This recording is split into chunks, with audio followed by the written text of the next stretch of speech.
नहीं, मेरा नहीं ख्याल, क्योंकि कई दफ़ा ऐसा होता है कि विकेट अगर फ्लैट हो ना बिल्कुल, तो फास्ट बॉलर को उससे मार पड़ती है, क्योंकि उसको बाउंस वगैरह नहीं मिल रही होती।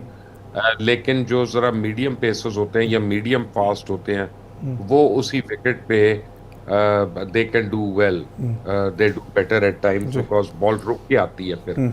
वो एकदम से आती नहीं है वहां पे, अगर विकेट स्लो डाउन कर रही होगी तो जो मीडियम पेसर है आपका, वो कई बारी वहां पे ज्यादा बेहतर भी परफॉर्म कर लेगा। पाकिस्तान ने ये सोचा होगा, मैं सोच की बात कर रहा हूँ, मुझे पता नहीं है। इंडिया को क्लास स्पिनर्स खेलने की आदत है, तो वो शायद उनको बड़े आराम से खेल लेंगे। लेकिन अगर हम ऐसे बॉलर्स रखते हैं जिनकी बॉल विकेट से रुक के आएगी ऊपर और बल्ले पे पूरी नहीं आएगी, तो वहां पे हमें शायद ज्यादा चांस मिले। देखिए, आप जब भी टीम कॉम्बिनेशन करते हैं ना उमर, तो एक फैक्टर होता है उसमें सिर्फ, वो होता है उम्मीद का, होप का। आप उम्मीद करते हैं कि यार ये जो आप कॉम्बिनेशन खेल रहे हैं ये चल जाएगा। बट पाकिस्तान हमेशा या उम्मीदों पे रहता है या दुआओं पे रहता है। पाकिस्तान को चाहिए कि अपनी स्किल सेट के ऊपर भी कोशिश कर ले, और वो भी करना शुरू कर दे। लेकिन अब आपने मुझे कहा कि फखर का गलत आउट दिया है, जी। वो क्या हुआ बताएं जरा नाजरीन को, और मुझे दोनों बताएं। वो ऐसा है कि हम पिछले काफ़ी दिनों से देख रहे हैं, जब से एशिया कप चल रहा है, कि जो भी अपील होती है, हमारे खिलाफ जो भी अपील है, अंपायर का वतीरा बन गया है कि उसने हाथ खड़ा करना है आउट के लिए। और हम भी पीछे यही बात कर रहे थे कि मैं बाकायदा तौर पे लग रहा है कि संजू सैमसन ने जब कैच पकड़ा है तो पहले बॉल हिट कर रही थी। अभी मैं सुन के आया हूँ कि वकार यूनस भी बार बार कमेंट्री बॉक्स में यही बात कर रहे थे कि जब बॉल कैरी नहीं हुआ ना उनके ग्लव्स के अंदर, और पहले जो है वो ग्राउंड को हिट किया, बाद में उन्होंने कैच पकड़ा। सब ये बात कर रहे हैं, और अंपायर के पास, जिसके पास तकरीबन को 27-28 कैमरास होते हैं, वो 4 एंगल से देख रहा था, उसको नजर नहीं आ रहा। इसके पीछे क्या मंतक नजर आती है? क्या अंपायरिंग का लेवल तो वैसे ही बहुत नीचे गया हुआ है, क्या यहां पर भी बीसीसीआई इन्फ्लुएंस कर रहा है? बीसीसीआई का इन्फ्लुएंस तो बहुत ज्यादा है, लेकिन एशियन क्रिकेट के जो टाइगर हैं, जो प्रेसिडेंट हैं, वो तो मोहसिन नकवी हैं। तो हमें किसी और से कॉन्स्पिरेसी थ्योरी पे जाना नहीं चाहिए। But fact of the matter is के अम, हो सकता है वो जायज आउट हो सकता है वो आउट सही ना हो। लेकिन ये एक्सपेक्ट करना कि इंडियन विकेट कीपर स्पोर्ट्समैनशिप का मुजाहरा करेगा, वो ज्यादती की बात है। इंडियंस जो हैं वो तो ऑन द होल उन्होंने टूर्नामेंट में दिखाया कि दे आर टेरेबल स्पोर्ट्समैन। अब तो हर्षा भोगले भी कहना शुरू हो गया अब कि जो इंडियन टीम ने किया हाथ ना मिलाकर, वो बहुत घटिया हरकत की थी। And you know he is proud of it. Ricky Ponting ने सबसे पहले इसको पॉइंट आउट किया था। लेकिन अब आपको बताऊं कि अब आपने जो मुझे बताया, से लग रहा है कि फखर ओपन करने आए हैं। जी, फखर ओपन अगर कर रहे ऐसा है तो देखिए, ये पहले दिन से हम लोग बात करते होते थे कि फखर को आप टू डाउन क्यों लेके आ रहे हैं। आप एक ओपनर का बेड़ा कर कर रहे हैं और टू डाउन के ऊपर प्रेशर कर रहे हैं, और उसके पास पावर प्ले रह नहीं गया खेलने के लिए, तो वो क्या खेले। यहाँ पे आपने उसको 2 ओवर दे दिए, उसने 2 ओवर्स में आपको 4-5 शॉट्स मार के दिखा दिया कि जो ट्रैक है वो कितना इजी है और खेलना कैसे है। अब अगर इतना इजी ट्रैक है, तो देखना ये है कि जब इंडिया सेकंड बैटिंग करता है, तब तक ये विकेट ऐसी ही रहती है, बाउंस वगैरह में इवन रहती है कि ये अनइवन हो जाती है या लो रहना शुरू हो जाती है। तो जो इंडियंस ने टॉस जीत के आपको बैटिंग कराई है, इसका मतलब वो समझते हैं कि विकेट जो है इजी हो जाएगी और खेल के साथ साथ, और ड्यू फैक्टर आपको फील्डिंग में तंग करेगा। तो अगर ये रिवर्स हो गई, विकेट इसने इजी ना रही, तो फिर ये इसके गले में पड़ जाएगी ये चीज। और ये जो फैक्टर है ये काफी इफेक्ट करेगा लोगों को। बट ऑन द होल देखें, पाकिस्तान में हमें 2 प्रॉब्लम्स हमेशा रही हैं। ये मैंने देखी थी जब हमने अपने बड़ों के साथ क्रिकेट खेली थी, तो उन्होंने 2-3 बातें हमें बताई थी कि आपकी जब टीम कमजोर होती है, दूसरों की टीम स्ट्रांग होती है ना, तो उनको कंटेन करने की कोशिश मत करें, आउट करने की कोशिश करें, अटैकिंग रखें अपने आप को। कि आप स्लिप रखते हैं, आप गली रखते हैं, आपको पता है कि चौका निकल सकता है, लेकिन आप पकड़ भी सकते हैं फिर वहां पे। तो ये आपके बॉलर्स को ठीक भी है मुबशिर कॉन्फिडेंस। साहब, एक कॉल आई है हमारे पास। कासिम हमारे साथ हैं मुल्तान से। कासिम, मैच आप देख रहे होंगे, क्या कहना चाहेंगे आज के मैच के हवाले से? बस जी ये कहना, वो जिसका खतरा नजर आ रहा है, जो अपील हो रही है वो कबूल हो रही है। आप देखें कि वो फखर जमान हमारे फौजी साहब को जो मिलते तो वो बहुत अच्छा परफॉर्म करते हैं, लेकिन इस दफा उनको मौका नहीं मिला और उनको आउट करार दे दिया गया, साफ नजर आ रहा है। तो इस पे बात करके बताएं हमें, मुबशिर साहब से पूछें और वो भी बताएंगे क्रिकेट एक्सपर्ट क्या कहते हैं कि क्या ये वाकई आउट था। यही लग रहा है कि ये आउट नहीं था।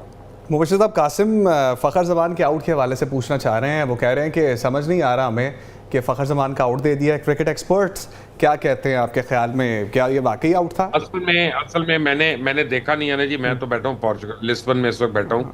मैंने देखा नहीं, लेकिन मैं आपको एक बात बड़ी क्लियर बता सकता हूँ कि अगर वकार यूनस कह रहे हैं कि वो नॉट आउट था, तो मेरे पास उसको यकीन मानने में वकार साहब की बात के अलावा कोई चारा नहीं है।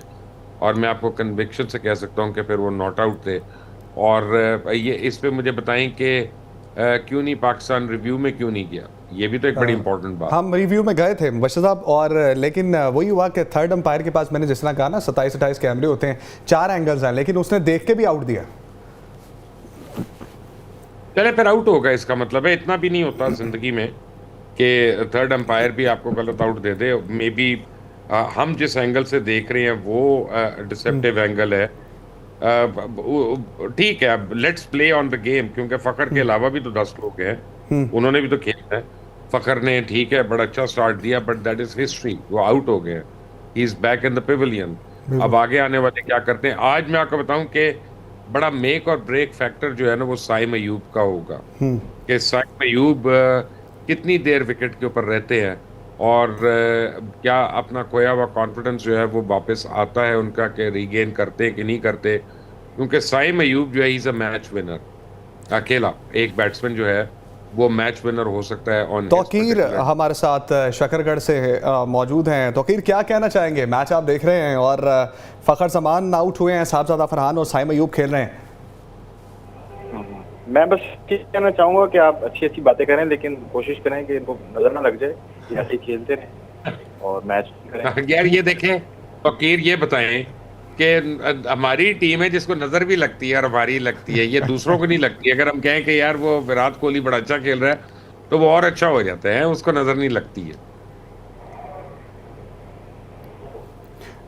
फिर छक्का हुआ है मुबशिर साहब, और कैच भी ड्रॉप हुआ है, और हम 9 की एवरेज से खेल रहे हैं। 68 रन अभी हमने बनाए हैं, और भारत की आज फील्डिंग अच्छी नहीं लग रही। 3 कैच छोड़े हैं भारत ने मुबशिर साहब। अब मुझे बताएं कि कितने ओवर्स में 68 हुए हैं। 7.3 over, 68 run, 1 down. That is a very very high average. That is a very very high average. और ये मैंने कहा कि साइम अयूब का विकेट पे होना ये बहुत इंपॉर्टेंट है और क्रिटिकल है। अगर ये 15 ओवर तक विकेट पे रह जाते हैं तो गेम का कम्प्लेक्शन बदल जाएगा इंशाल्लाह। अच्छा देखिए, मैं आपको एक और बात बताता हूँ कि मुझे मैं नारे नहीं मारता उस तरह के, लेकिन जिस तरह का बिहेवियर इंडियंस का, इंडियन गवर्नमेंट का, इंडियन बोर्ड का, इंडियन टीम का, इंडियन प्लेयर्स का रहा है over a period of time, और जिस तरह इन्होंने चैंपियंस ट्रॉफी में भी डील किया है, तो मैं तो कहता हूँ कि अल्लाह ताला इनको और एक्सपोज करे। ये पता नहीं ओमान के हाथों बच गए, ये तो उसके हाथों से लील होने लगे। तो लेकिन खैर वो सही कह रहे हैं, हम नजर तो नहीं लगाना चाहते, लेकिन ये तो हम दुआ कर सकते हैं ना कि यार मजीद अच्छा खेल रहे हैं, अच्छा खेलें। और अच्छा, लेकिन एक बात याद रखिएगा कि जो विकेट आपके लिए आसान है ना, वो उनके लिए भी आसान होगी। हाँ बिल्कुल ठीक। मुबशिर साहब, ओमान वाला एलिमेंट आपने बहुत अच्छा रेस किया है। हमने देखा कि अगर कोई अपनी कंसिस्टेंसी के साथ गुड लाइन को हिट करता है ना, कोई बॉलर जो है वो फिर मुश्किल में डालता है वर्ल्ड क्लास बैटर्स को भी। ओमान के अगेंस्ट हमने देखा कि भारत मुश्किलात का शिकार रहा, उन्होंने बाकायदा तौर पे जो है वो उनको परेशान किए रखा, और हम नहीं कर पाए। हम जो है वो एशिया की बेस्ट टीम है, हमारे पास बेस्ट कोचेज़ हैं, हमारे पास बेस्ट सेंट्रल कॉन्ट्रैक्ट्स हैं, हमारे पास बेहतरीन फॉरेन कोचेज़ हैं, हमारे पास एक लंबी चौड़ी टीम है। आप तो साइकोलॉजिस्ट भी रख लिया हमने, और उसके साथ साथ बड़े बड़े फिजियो, अगर अंपायर वहाँ पे ग्राउंड में ज़ख्मी हो जाता है तो हमारा फिजियो जाता है उसको ठीक करने के लिए। तो हम क्यों नहीं दंदल डाल सके अभी तक भारत को, जो मान में डाले थे? मैंने जब आ रहा था तो ये जो थे ना साइकोलॉजिस्ट, ये भी मेरे साथ ही फ्लाइट में थे, दुबई तक हम एक साथ गए हैं। मैं आगे से लिस्बन आ गया था, ये दुबई चले गए थे टीम के पास। उन्होंने रास्ते में मुझसे पूछ रहे थे कि यार आपके ख्याल में क्या होना चाहिए। मैंने कहा 2 चीजें उनको बताई अपने प्लेयर्स को। एक तो tell them to enjoy the game. हमारे प्लेयर्स ने गेम को एंजॉय करना छोड़ दिया है। एंजॉय द गेम, ये बड़ा इंपॉर्टेंट है। और दूसरा, होप दे उनको, क्योंकि होप के बगैर कुछ नहीं होता। इफ यू टेल देम कि यार तुमने हारना है, अब तुम डिफेंसिव खेलो, अपनी विकेट ना जाए, तो वो मर जाएंगे।